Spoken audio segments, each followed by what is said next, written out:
الحمدللہ رب العالمین والعاقبۃ المتقین والصلاۃ والسلام علی سید الانبیاء والمرسلین اما بعد فاعوذ باللہ من الشیطان الرجیم بسم اللہ الرحمن الرحیم ان اللہ وملائکتہ یصلون علی النبی یا ایہا الذین آمنوا صلوا علیہ وسلموا تسلیما کثیرا کثیرا اللہم صلی علی سیدنا مولانا محمد و اصحاب سیدنا مولانا محمد مبارک وسلم صلی علیہ جزا اللہ عنا محمد ما هو اہلہ قال اللہ تبارک و تعالیٰ فی القرآن المجید والفرقان الحمید بدیع السماوات والارض واذا قضى امر فانما يقول له كن فيكون صدق اللہ العظیم وصدق رسولہ النبی الکریم۔ تمام تعریفیں اللہ رب العزت کے لیے اور ہر طرح کا درود پاک نبی پاک صلی اللہ تعالیٰ علیہ وآلہ وسلم کی ذات مقدسہ کے لیے۔ میرے عزیز دوستو، بھائیوں، اللہ رب العزت نے ہمیں یہ زندگی عطا فرمائی اور اس کا کچھ مقصد ہے کہ ہم اللہ رب العزت کی ہر وقت بندگی کریں، اللہ کے بتائے ہوئے احکامات پر عمل کریں، اور جو اللہ رب العزت ہمیں ایک ہدایت کی کتاب دی، ہمیں اس پر پڑھ کر اس کو سمجھ کر عمل کرنا ہے، اور اللہ رب العزت ہمیں ایسی عقل سلیم عطا فرمائے کہ ہم اس کو پڑھ کر سمجھ کر اس پر عمل کر سکیں۔ جو آیہ مبارکہ میں نے پڑھی، اللہ رب العزت نے مجھے اسے پڑھنے کا موقع عطا فرمایا۔ اس میں اللہ رب العزت ارشاد فرماتا ہے بدیع السماوات والارض، یعنی اللہ رب العزت بغیر کسی وجہ کے، بغیر کسی کے سہارا لیے، وہ جو پہلے چیزیں بنائی ہیں یا نہیں بنائیں، وہ سب کچھ کر سکتا ہے۔ یعنی بدیع کا مطلب ہے کہ بنانے والا، یعنی بغیر مثال کے بنانے والا، یعنی اس کو کوئی حاجت ہو یا نہ ہو، وہ کسی کا محتاج نہیں ہے، بلکہ ہم اس کے محتاج ہیں، اور وہ جب چاہے، جس وقت چاہے، وہ کچھ بھی کر سکتا ہے۔ پھر آگے رب العزت فرماتا ہے وَإِذَا قَضَى أَمْرًا فَإِنَّمَا يَقُولُ لَهُ كُن فَيَكُونُ، یعنی جب وہ کسی بھی کام کو صرف فیصلہ فرماتا ہے، یعنی صرف سوچتا ہے، تو وہ صرف یہی کرتا ہے تو وہ کہ ہو جا، تو وہ چیز فوراً ہو جاتی ہے۔ یہاں پر اللہ رب العزت نے یہ ہمیں بتا دیا کہ وہ کسی کا محتاج نہیں ہے، ہم اس کے ہر لحاظ سے، ہر طرح سے ہم اس کے محتاج ہیں۔ یعنی وہ کسی چیز کا بھی فیصلہ کرے تو وہ کن کہے تو وہ چیز ہو جاتی ہے، یعنی کچھ کہنے سے پہلے وہ چیز ہوتی ہے، اور ایسا کبھی ہو ہی نہیں سکتا کہ اللہ رب العزت کسی چیز کا فیصلہ کرے، اللہ رب العزت کسی کی چیز کے بارے میں سوچے اور وہ نہ ہو، یہ تو کسی صورت ہو ہی نہیں سکتا۔ یہ تو اپنے ذہن میں اس کو، یہ بات حتی الامکان اپنے ذہن میں یہ بات رکھ لیجئے کہ اللہ رب العزت کچھ بھی کر سکتا ہے، گویا اس نے کوئی چیز بنائی ہوئی ہے پہلے یا نہیں بنائی، اللہ رب العزت اس پر قادر ہے۔ پھر اللہ رب العزت اس فیصلے سے مراد یہ بھی ہے کہ جیسا کہ اللہ رب العزت نے ایک اور مقام پر فرمایا انما امرہ اذا اراد شیئا ان یقول لہ کن فیکون، یعنی اس کا کام تو یہی ہے کہ جب کسی چیز کا ارادہ فرماتا ہے تو اس سے فرماتا ہے ہو جا تو وہ فوراً ہو جاتی ہے۔ اصل میں اس آیت سے مراد یہ ہے کہ ایسا ہونا ممکن نہیں کہ اللہ رب العزت کسی شے کا ارادہ فرمائے اور وہ نہ ہو، بلکہ اللہ تبارک تعالیٰ کا ارادہ قطعی طور پر نافذ ہوتا ہے، اور کسی شے کو وجود میں لانے کے لیے اللہ رب العزت کو انسانوں کی طرح محنت اور مشقت کی کوئی ضرورت نہیں، بلکہ اللہ تعالیٰ کا اس چیز کے وجود کا ارادہ فرما لینا ہی کافی ہے۔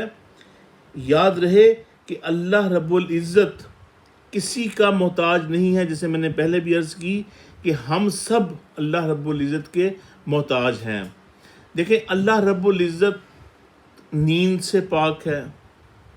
اللہ رب العزت کسی رشتے سے پاک ہے، وہ ہر چیز سے پاک ہے۔ اس کی آپ مثال اس طرح لے لیجئے کہ اللہ رب العزت ہم کو سب دیتا ہے، اور اللہ رب العزت ہمیں دیتا ہے لیکن ہمیں اس کا جواب دینا ہے۔ اللہ رب العزت کی جو نعمتیں ہمیں ملی ہیں، ہمیں اللہ رب العزت ہمیں جو نعمتیں عطا کی ہیں، ہمیں اس کا حساب کتاب دینا ہے۔ وہ ایسے ہی دینا ہے جیسے آپ کسی آفس میں کام کرتے ہیں تو آپ کو آپ کا آفیسر کوئی جاب دے دیتا ہے، کوئی فائل دے دیتا ہے کہ بھی کوئی پروجیکٹ دے دیتا ہے کہ اس کو آپ نے کمپلیٹ کرنا ہے، اور اس ٹائم میں آپ نے وہ کمپلیٹ کرنا ہے۔ اگر جب وہ کام اس ٹائم کے اندر کمپلیٹ نہ ہو تو وہ آپ کو ایکسٹرا ٹائم چاہیے، تو آپ کے اوپر ایک خوف طاری ہو جاتا ہے۔ یہ ایک جنرل بات ہے کہ اپنے آفیسر کا ایک خوف طاری ہو جاتا ہے کہ بھی وہ اب مجھ سے پوچھے گا کہ بھی میں نے آپ کو یہ کام دیا ہے، اور آپ کو یہ میں نے ٹائم پیریڈ بھی دیا تھا کہ اس ٹائم کے اندر 2 گھنٹے میں، 4 گھنٹے میں، 6 گھنٹے میں، اس ٹائم پیریڈ کے اندر آپ نے اس پروجیکٹ کو مکمل کرنا ہے، لیکن آپ نے تو اس پہ کچھ کیا ہی نہیں۔ تو آپ کے اوپر ایک خوف ایک منڈلائے گا کہ پتہ نہیں اب میرا صاحب مجھے شاید نوکری سے نکال دے، یا میرے کوئی کٹوتی کر لے کیونکہ میں نے وقت کا ضیاع کیا ہے۔ تو آپ کو اپنے آفیسر سے ڈرنے کے لیے اس کے کئی ہیلے ہوئے بہانے بنانے پڑیں گے، جبکہ اللہ رب العزت آپ کو کوئی چیز دیتا ہے، آپ مانگتے ہیں، اللہ رب العزت آپ کو ہر طرح کی آسائش، ہر طرح کی سہولت، آپ کی ہر طرح کی دعائیں قبول فرماتا ہے۔ تو جب اللہ رب العزت آپ کو کوئی نعمت عطا فرماتا ہے، اب جیسے اب نعمت دیکھ لیجیے، آپ کو زبان دی، آپ کو آنکھیں دیں، آپ کو ہاتھ دیے، آپ کو پاؤں دیے، یہ اللہ تعالیٰ کی نعمتیں ہیں نا، کہ آپ ان سے پوچھئے کہ جن کے پاس یہ چیزیں نہیں ہیں۔ کسی اندھے کے پاس جائیں، اس سے پوچھیں کہ بھی آنکھ کے بارے میں کچھ بتائیں، کوئی نظر کے بارے میں بتائیں، تو وہ آپ کو پوری ڈیٹیل بتائے گا کہ میں کتنا محتاج ہوں، آپ تو بہت خوش نصیب ہیں۔ کسی جو بہرا ہے اس کے پاس جائیں، جو اپاہج ہے، جو چل نہیں سکتا، اس سے جا کے پوچھیں۔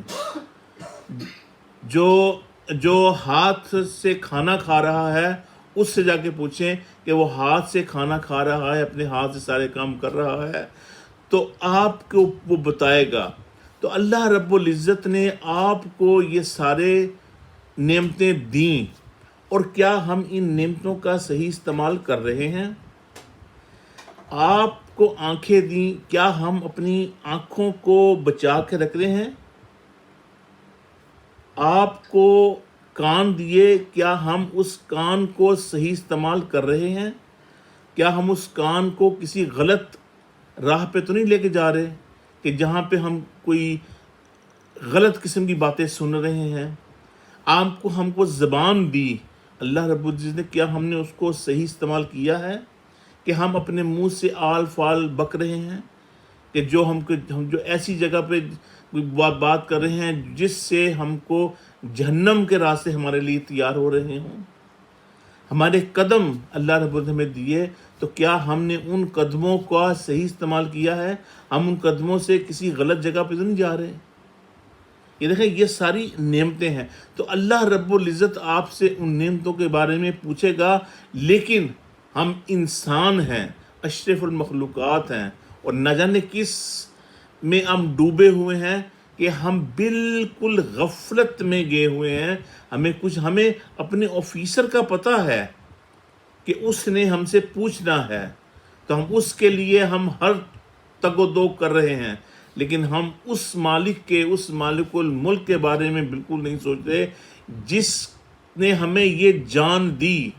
ہم اس کے محتاج ہیں، وہ ہمارا محتاج نہیں ہے، اور وہ ہم سے پوچھ سکتا ہے کہ بھی زید بکر، میں نے تمہیں یہ کام دیے، کیا تم نے کیے؟ اللہ رب العزت ہم نے یہ ہدایت کی کتاب دی، کیا ہم نے اس کو پڑھا؟ کیا ہم نے پڑھ کر اس پر عمل کیا؟ کیا ہم نے پڑھ کر لوگوں کو اس کے متعلق بتایا؟ یہ ہماری ڈیوٹیز ہیں، لیکن ہم ان ڈیوٹیز سے بالکل دور ہیں، نزدیک بالکل نہیں ہیں۔ آج کل کا ماحول آپ نے دیکھا تو یہی چیز ان آیات بینات میں اللہ رب العزت فرما رہا ہے کہ میں جو چاہے میں کر سکتا ہوں، چاہے وہ چیز میں نے بنائی ہو یا نہ بنائی ہو، وہ ہر چیز پر قادر ہے۔ پھر یہاں پہ یہ چیز بھی لوگوں کے ذہن میں آ سکتی ہے کہ اللہ رب تبارک تعالیٰ نے فرشتے بھی پیدا فرمائے، اور فرشتوں کو بھی اس کام سونپے، حالانکہ اللہ رب العزت سارے کام وہ خود کر سکتا ہے۔ اللہ رب العزت چاہے تو بارشوں کو روک سکتا ہے، بارشیں برسا سکتا ہے، اس کو کسی فرشتے کی ضرورت نہیں کہ وہ فرشتہ جو ہے وہ بارش ہی برسائے گا، نہیں، یہ بات نہیں۔ یہ اللہ رب العزت کا فرشتوں کو مقرر کرنا حکمت ہے، حاجت نہیں، یہ ذہن میں رکھیں۔ یہ اللہ رب العزت کی حکمت ہے، یہ حاجت نہیں کہ اللہ رب العزت نے اس حکمت کے تحت آپ کو پیدا کیا، اس حکمت کے تحت فرشتوں کو پیدا کیا، اور اس حکمت کے تحت اللہ رب العزت نے انبیاء کو ہم پر مبعوث فرمایا،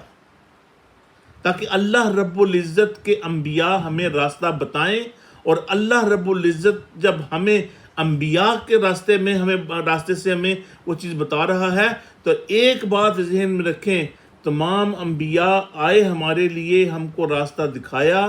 ہمیں راستہ بتایا کہ یہ راستہ اچھا ہے، صحیح ہے، اس راستے پہ چلے گے تو کوئی کھائی نہیں آئے گی، راستہ بالکل آپ کو اسٹریٹ آپ کو جنت میں لے کے جائے گا۔ لیکن جب انسان بھٹک جاتا ہے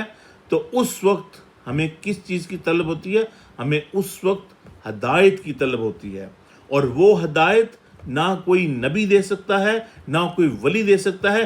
جب تک اللہ رب العزت نہ چاہے۔ اب یہاں پہ بات آ جاتی ہے اللہ رب العزت کی، اور اللہ رب العزت ہدایت کے دروازے اسی پر کھولتا ہے جس کا وہ چاہے۔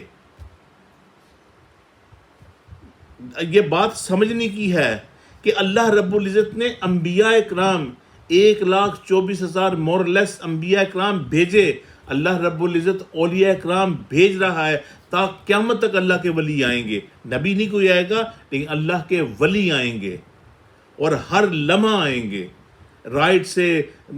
لیفٹ سے، سامنے سے، ادھر سے، شمال، سب طرف سے آئیں گے، اور وہ اپنا کام کر رہے ہیں، لیکن وہ کوشش کر رہے ہیں، لیکن جب ہدایت کا دروازہ کھلتا ہے تو وہ صرف اللہ رب العزت کی طرف سے کھلتا ہے۔ یہ بات ذہن میں رکھیے، ہر دعا میں یہی کیجئے، دعا مانگیے کہ یا پروردگار ہمارے لیے ہدایت کے دروازے کھول دے۔ اب دیکھیں آج کل کیا حالات ہوا ہے، سارے انہوں نے جو یہ کرونا کی وجہ سے انہوں نے جو ریسٹرکشن لگائی ہوئی تھی، اللہ رب العزت نے سب چیزیں کلیئر کر دیں، ٹھیک ہے، لیکن اللہ رب العزت نے پھر بھی ہم آزمائش میں اس وقت ہیں۔ آپ یہ نہ سمجھیے کہ سب کچھ کلیئر ہو گیا، نہیں، ہم پھر بھی آزمائشیں آپ دیکھ لیے، دیکھیے یہ دوسرا حد جا رہا ہے،